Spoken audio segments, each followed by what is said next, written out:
Wedged tightly in a fraction of forever is the thread of history. It gives Lance Armstrong direction and perspective to his pursuit. It is the measure of this man and the standard against which he is judged. It is a timeline with a beginning, but no foreseeable end.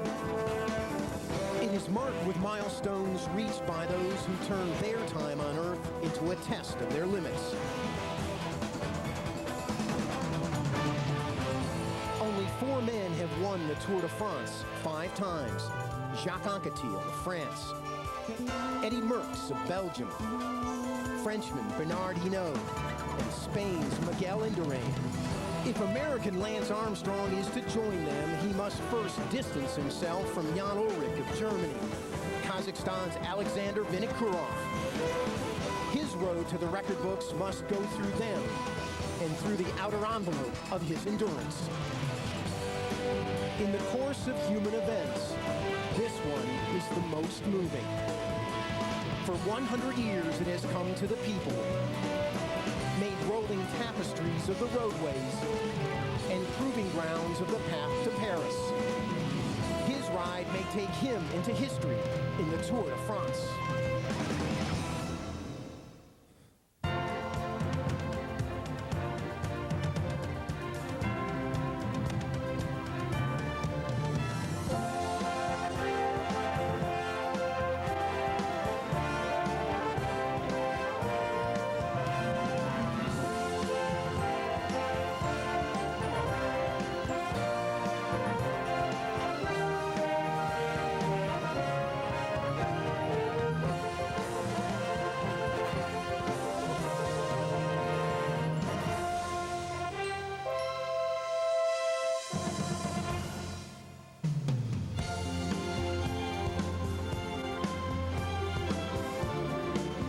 Today, in a city of soaring beauty along one of the world's most famous avenues, a champion will be crowned. Hello, everyone. I'm Armen Keteyian, and welcome to Paris and the rain-slickened streets of the Champs-Élysées. For this, the final week of CBS Sports' exclusive network coverage of the Tour de France, and this, the 100th anniversary of the event. Fittingly, we've had a race for the ages as American Lance Armstrong attempts to become only the 5th rider in history to win this event 5 times. For more, I'm joined now by my esteemed CBS Sports colleague, the voice of cycling, Phil Liggett, covering his 31st tour. And Phil, some kind of battle for Lance. Well, the 5th is always the hardest. When Lance came to this Tour de France in 1999, he was just free of cancer. We expected him to ride a good race. We never expected him to win it and win it by minutes. In the 3 years that followed, Lance has become the big patron of the Tour de France. He has always won by minutes. But in this 5th race, he's found over those years, other riders have matured, other riders have come through to challenge him. And now, Lance will be just happy to win by seconds. Well, Phil, before that drama unfolds, let's take a quick look back to see how the stage was set. For most of the tour, he's been the man in yellow, but he's been forced to show his true colors by 2 men, Jan Ulrich and Alexander Vinikurov. 97 champion Ulrich went through some hard times last year, a positive drug test for the party drug ecstasy, a drunk driving arrest, and all the hard questions and negative publicity attendant to such a fall from grace. And to top it off, a knee injury that required surgery and months of painstaking rehabilitation.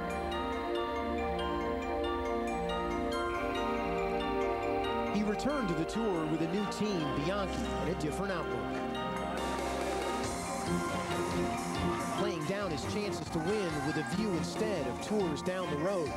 But a second-place finish in the prologue turned him from a man looking to the future to one savoring the present. But there was still the question of his ability to fit in with his new team, one he answered emphatically by blending perfectly with Bianchi in the team time trial for a 3rd-place finish. What effect would his layoff have in the mountains where Armstrong had gotten the better of him throughout the rivalry? He had some difficulties on Alpe d'Huez, but he held his own, came out of the Alps well within striking distance of Armstrong. And strike he did in the individual time trial. Averaging over 30 miles an hour for the 30-mile course, he beat Armstrong's time by more than a minute and a half, leaving the defending champion checking the results to learn he led Ulrich by only 34 seconds. I'm very lucky for this day. I win the stage, and I'm back. And he was back for more the very next day in the first climb into the Pyrenees. They finished ahead of Armstrong and closed the gap between them to just 15 seconds.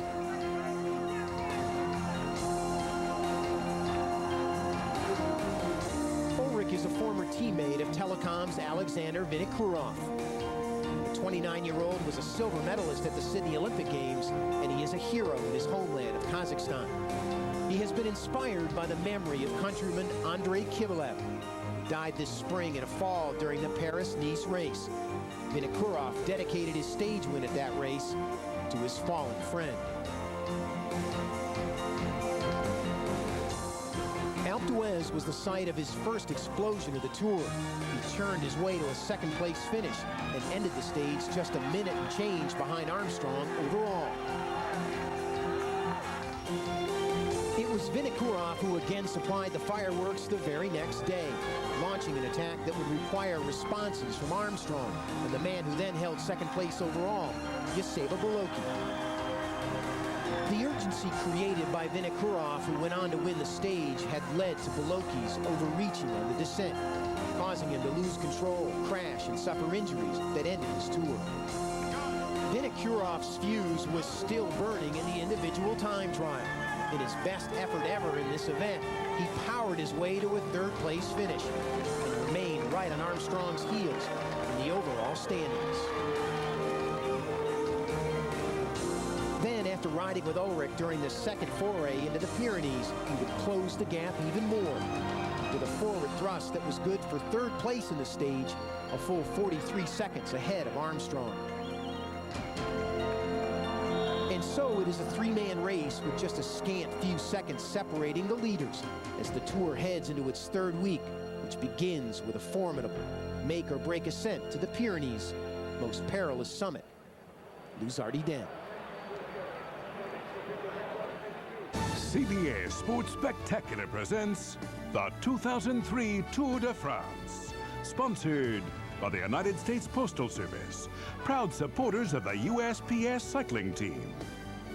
Infiniti, makers of innovative high-performance premium vehicles. Dos Equis, sooner or later you'll get it. And by Trek, makers of world-class bicycles inspired by Lance Armstrong.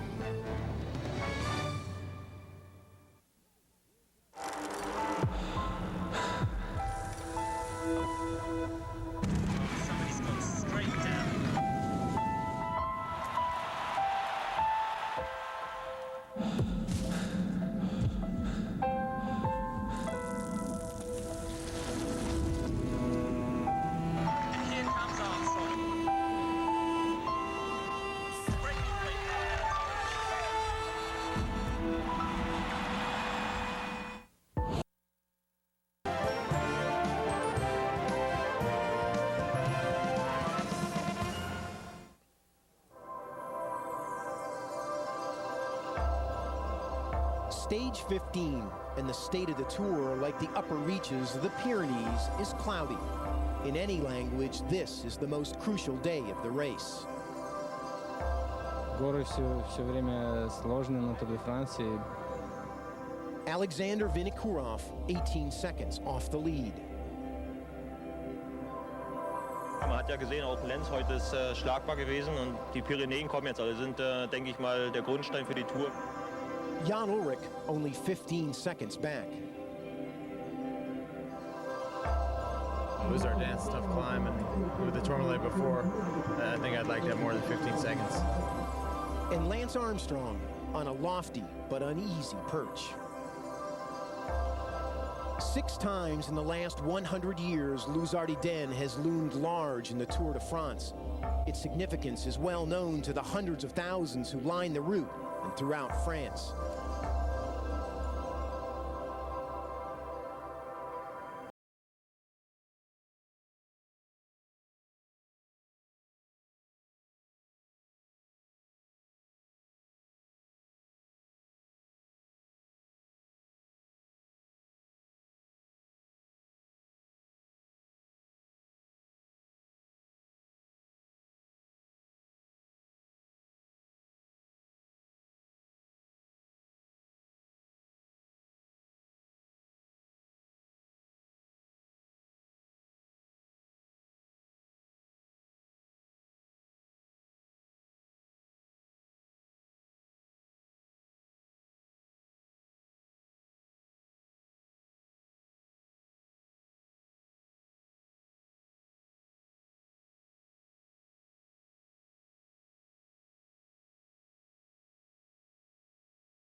Sure set, his attack countered.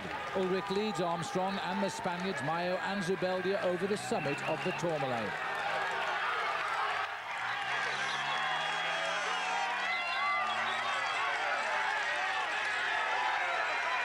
Now the plunge from 7,000 feet to the base of Luzardiden will give some respite from the pain.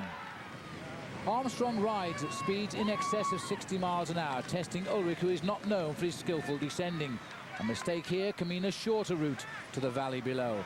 But this day Ulrich regains control and dictates the pace. The leaders prepare for a showdown, while behind Vinokurov also recovers, and he's taking risks to return to the front. Luzardiden, the last mountaintop finish.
"6 miles from the finish, the drama is still a private affair. That will change soon.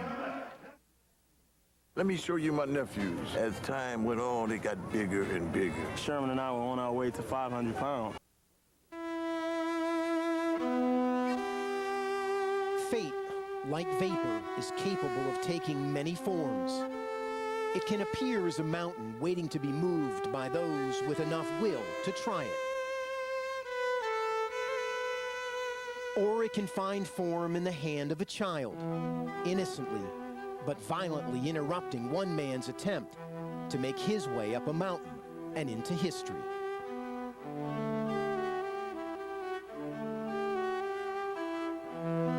It can come out of the shadows of memory. A similar misfortune befell Jan Ulrich 2 years ago in the Pyrenees. Armstrong waited for him then. What shape will fate take this time around, now that the tables are turned? Armstrong was last to leave the crash scene after wrestling with his chain. No longer the leader of the Tour, had this mountain claimed the scalp of the 4-time winner, was his reign over. Ulrich, confused but determined, was ahead. His greatest chance to win this race had presented itself. Armstrong, the man who feeds on adversity, as painful as that would be, as he slips his gears. His troubles are not yet over.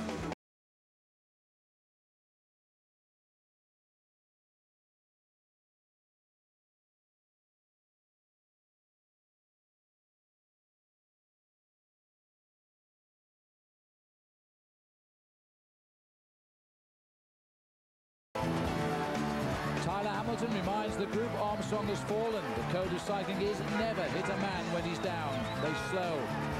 It has taken more than a mile, but Armstrong is back. Now the men who have made this the most exciting race since Greg LeMond, another American, won by 8 seconds in 1989, is set to resume again.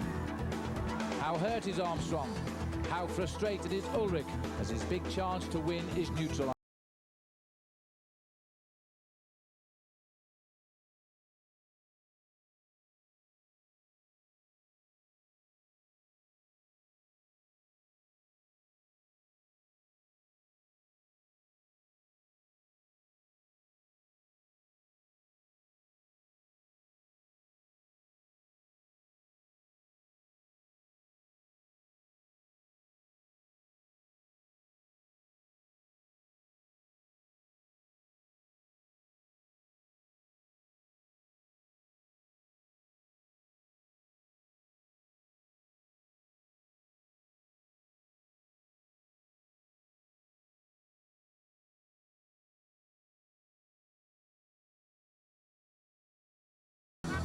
Thrown down, he has risen to the occasion and needs every second he can take from Jan Ulrich. Further back, Alexander Vinokurov has cracked again. He's losing ground for good this time. This was the Armstrong seen from previous years, the haunted luck replaced by the killer luck. A consolation pat on the back for day-long leader, the Frenchman Sylvain Chavanel. Their names on everyone's lips, the finest Tour riders of their era slowly become further apart. Ulrich knows he's losing the battle, but if he can limit his losses, he may not lose the war. Armstrong never showing the determination of previous years until now. The chance he knows has come, and it's the first time for more than 2 weeks. Tyler Hamilton also now has fallen behind, but will be remembered for his earlier conversation. While the Tour de France itself is about time, Ulrich was losing it, Armstrong was gaining it. It's a simple formula. Armstrong, in winning his first stage this year, was now a more solid leader, although far from a sure winner in Paris. Ulrich, escorted by 2 Spanish riders, was losing his best chance to lead overall. Hamilton has shown he too is a fighter. Alexander Vinokurov is few seconds behind Armstrong at the start of the day. They were minutes now.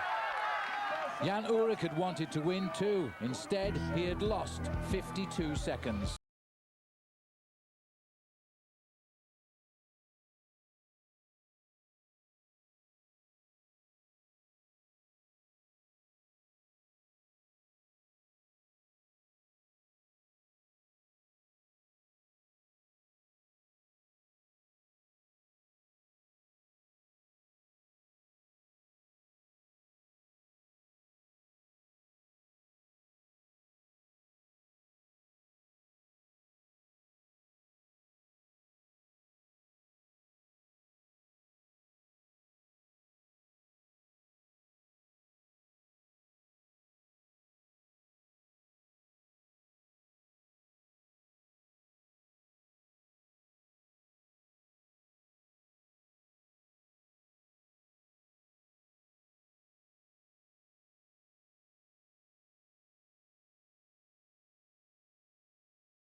Making his own fate out of the mist of Luzardi-Den.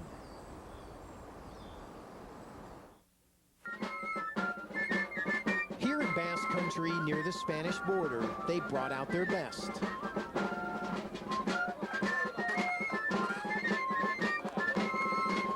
The town of Po, starting point for stage 16. Lance Armstrong's writing hand is no worse for the fall he took 2 days before on Luzardi-Den. And Jan Ulrich has lost none of his fans despite losing 52 seconds to a leader who is ready for anything. There will be attacks, you know, and I have to follow the others, but, you know, I'm comfortable with the advantage now, and no need to attack. There may not have been any reason for attacks from Lance Armstrong, or any of his close challengers for that matter, but as the race gets underway, a lot of riders want to win their stage of Le Tour.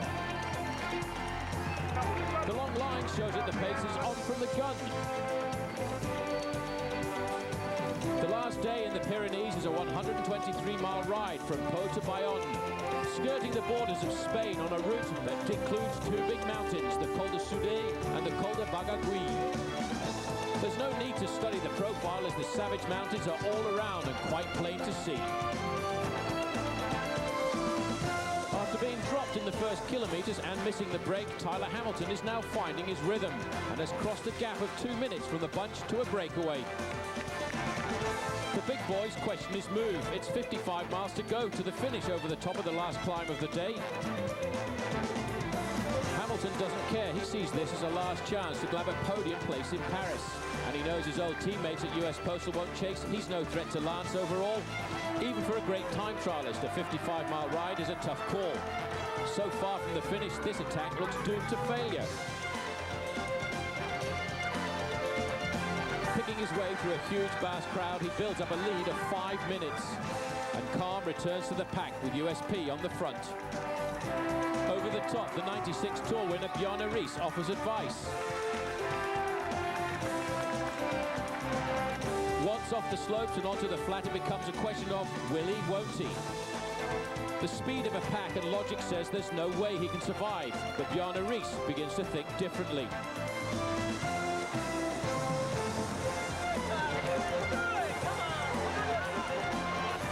With a full peloton charging behind, one cannot forget the crash on day one.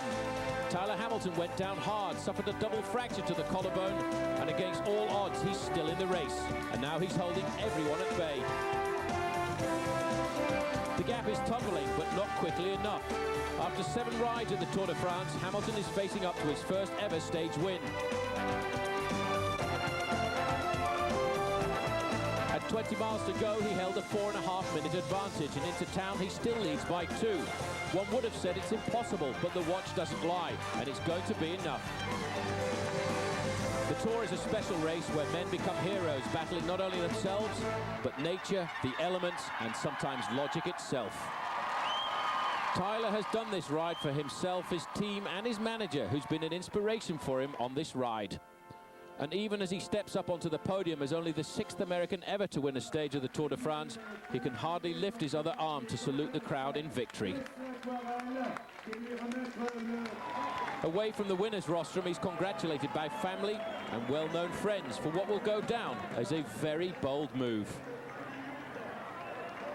That was a superb performance by Tyler Hamilton. It was really an exhibition of the courage that's required to be a true champion at the Tour de France. I can relate to that. I've been in situations like that in the past, but at the back of the main field. And it's at the back of the main field sometimes that riders prepare in anonymity to make their leaders into heroes. And Armen Keteyian takes a look at the men we very often don't talk about. Hidden in the collective color and aching beauty of the countryside they cross, the sound of a single heart. Beating inside an extended family where house rules allow just 22 leaders, one for every 9-man team. The rest, domestiques, French for servants, at the service of their boss. Packing the essentials of daily life on the road. Yes, there are rare moments when they wear the yellow jersey, but even then, they never step out of place, never forget their roles. Unsung heroes they are, human pace cars, fighting against the elements, cutting through the wind. getting their meals on wheels without the luxury of silverware.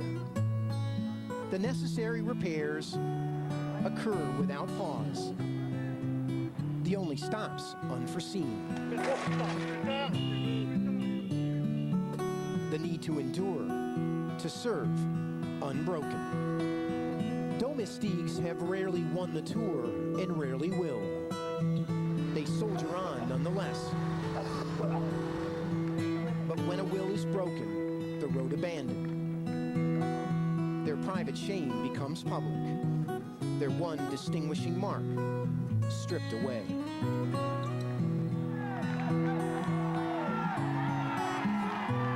What keeps them going is simple physics, the energy transferred from an endless line of voices, the roiling crowds waiting after work. You think of leaders, and it's funny how rarely they are in the lead, instead protected by those bound to serve them. And you think of this body in motion, the hidden heartbeat of the Tour.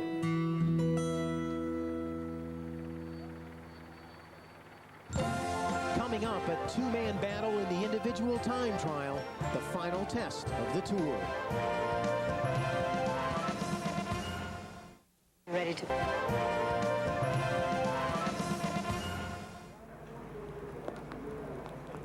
On the day of the penultimate stage of a tour that has seen countless dramatic plot twists, Mother Nature takes on a starring role, providing the worst possible conditions for a race where speed and control are everything. The individual time trial. Today's confrontation is elemental. It has come down to two men. One, Jan Ulrich, trails the other by 65 seconds. He beat Lance Armstrong by 1:36 in the first time trial of the Tour. If he is to have any chance of winning the Tour de France, he must dominate yet again, this time through the driving rain. Debate has been rife these last few days as to who is the strongest man at the Tour de France. In 31 miles we will know, and so too will Jan Ulrich. Armstrong knows the importance of today. All he has to do is keep pace with his challenger. Ulrich has nothing to lose and gambles that a fast start will rattle his opponent.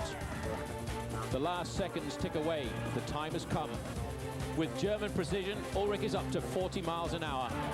This face is the one that we've seen many times over the last 5 years. It's the big game day face, but will it be enough? The battle today is not only between two men at the top, but also against Mother Nature herself. She's woken up very angry today. After heating the race in glorious sunshine for the last 3 weeks, today the elements are the rider's enemy.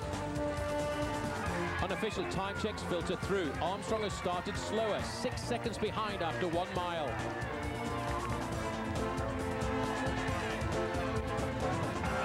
Armstrong's style has won him 6 time trials on the Tour over the years, while Ulrich cruises, engines hot.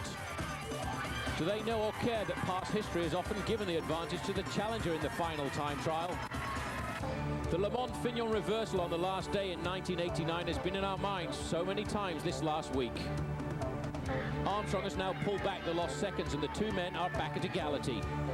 In fact, the first time check, the clock shows exactly the same time. News comes back from the finish line that the last 9 miles are treacherous. Armstrong's teammates offer this advice: go flat out and don't take any risks at the end. Ulrich has to take risks. If he can beat the Texan today, he can win the Tour. It's all or nothing for both men, and for now they seem to be locked together, man against man, like the greats of old. Since his brilliant ascension of Blues Ardennes, Armstrong's face looks more relaxed and confident. The outskirts of Nantes, the dodgy part of the course, begins. Ulrich goes down, sparks, skin and all. The moment that Ulrich dreaded is here. The mechanic and manager are quickly on the spot, but valuable time has been lost. Now Ulrich must compose himself and get back into the race, but can he after that?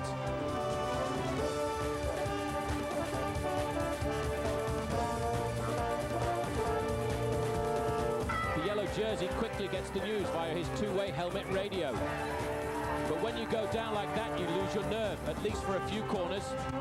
More time evaporates as Jan tries to roll over his huge gear.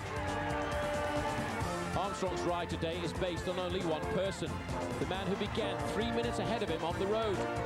Ulrich doesn't have the same confidence in the corners now, not surprising really. Into the crash corner, and it's almost snail's pace for Armstrong, but at least he stays upright. Ulrich's now regained his confidence and speed. It's full steam ahead.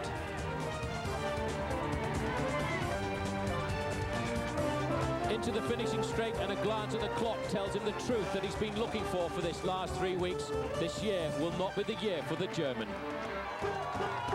The clash of the Titans is over, and the German Jan Ulrich has lost 11 seconds here and any hope of winning the Tour de France.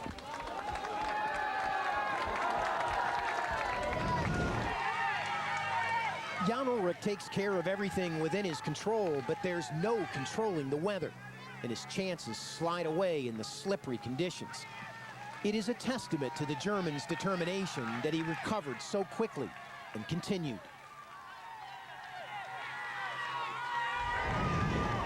But in crossing the finish line, Lance Armstrong's smile said it all. He has accomplished what he set out to do, which today means staying on his bike and staying on course for his 5th consecutive Tour de France victory. Not wanting to lose time, Armstrong instead ended up gaining 11 crucial seconds on Ulrich. So with 1 day to go, he has a comfortable 76-second cushion over his closest rival. I don't think I've ever been that nervous before a bike race. I was nervous because of not such an advantage on Jan, and also the weather. You know, the difference between winning and losing with a crash is just so fine. So I just tried to take it easy. When I heard he crashed, then I just basically just sat up and said, I'm not taking any risk. When we come back, Lance Armstrong makes his final ride of the Centennial Tour to Paris and into history.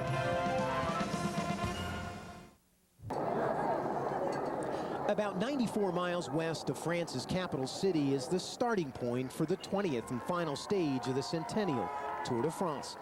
But it's light years away from the pressure-filled atmosphere of the first 19. As always, the people soak in the moments with their heroes. It's standing room only once again, with plenty of room to express admiration. And the riders will line up and wait for the signal to begin, but the finish line will be anything but ordinary. The depart is the same picturesque eyeful, but the previous stages were races to gain time. This is more about spending time catching up. Alexander Vinikurov is caught up in the high spirits. With the Tour finally in Lance Armstrong's hands, the pressure is off, and the last leisurely procession to Paris is on. Even a disappointed Jan Ulrich embraces the relaxed feel of the ride. All the riders enjoy this day, but only one of them has a date with history. 1, 2, 3, 4, 5. Every rider is a winner for completing the world's most demanding sporting event, but a special nod must be given to American Tyler Hamilton. And the mood among the riders, even the man of the hour, can be downright giddy. Yeah? It's a big deal in France? Tour de France? And as tradition requires, bubble. Cheers! Cheers, France!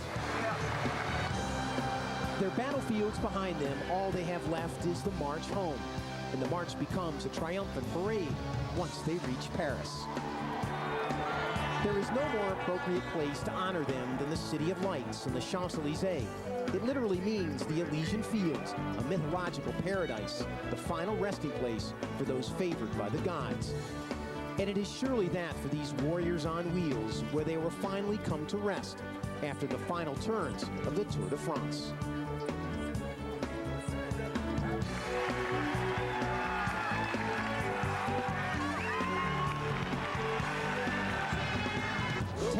They will circle the world's most famous avenue, the rumble of the cobblestones beneath their wheels, the roar of the crowd in their ears, a sense of accomplishment in their hearts.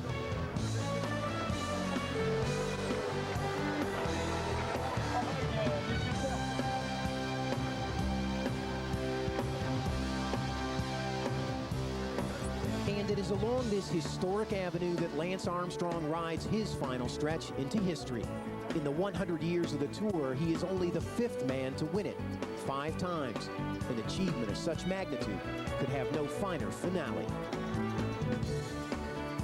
The Tour first finished in Paris in 1975, but even in this 100th anniversary year, when so many of the original towns of the Tour were included in the route, there is no other choice for the final stop than this.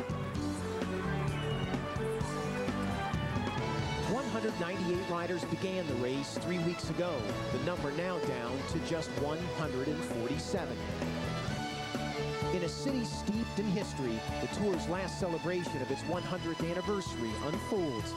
And the feeling is, in 100 years down the road, the final ride in Paris will look and feel just like this. And maybe the people lining the Champs-Élysées a century from now will witness another exciting sprint to the finish.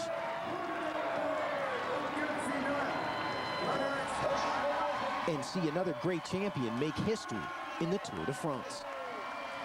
Although for some fans, there will never be another champion like Lance Armstrong. We'll be back from Paris.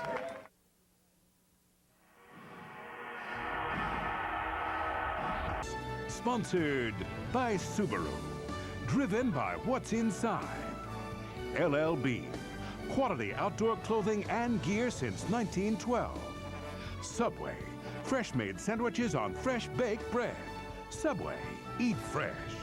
And by the new Yahoo Search. Faster, easier, bingo. Coming up next, final round coverage of the Greater Hartford Open from the TPC in River Highlands. In the Land Rover final standings, it's Armstrong by just 61 seconds over Jan Ulrich in a race that took more than 83 hours to finish. As for U.S. Postal, 2 of its riders finished in the top 20, along with its celebrated leader, who talked to us after the race. First of all, congratulations, man. Much deserved. Give me a sense of this moment, what it means now to you to be forever linked to the legends of this sport, particularly given how tough this race was to win. Well, it's I still have a hard time putting myself in that club, and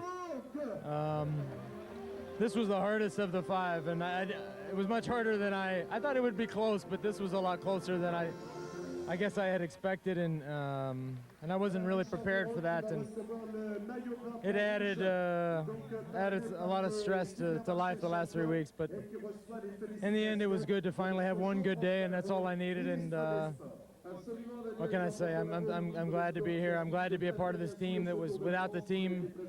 Without their performance, I probably wouldn't have won. Lance, was there any moment, we talked so much about your will, was there any moment deep down where you thought, maybe it's just not my time? Yeah, there were, you know, unlike any other year, there were those moments where I thought, oh no, here it goes. I'm not gonna make it. I'm gonna crack, or I'm gonna have a bad day, or I'm gonna lose this race. And I had to come to grips with that. But at the same time, every night I went to bed and thought I would wake up and feel better.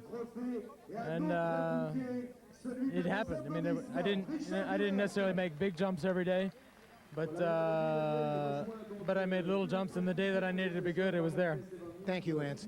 In a story as stirring as Armstrong's, his friend and former teammate Tyler Hamilton finished just 1 step off the podium. Yeah, I was close, and you know, maybe it would have been impossible without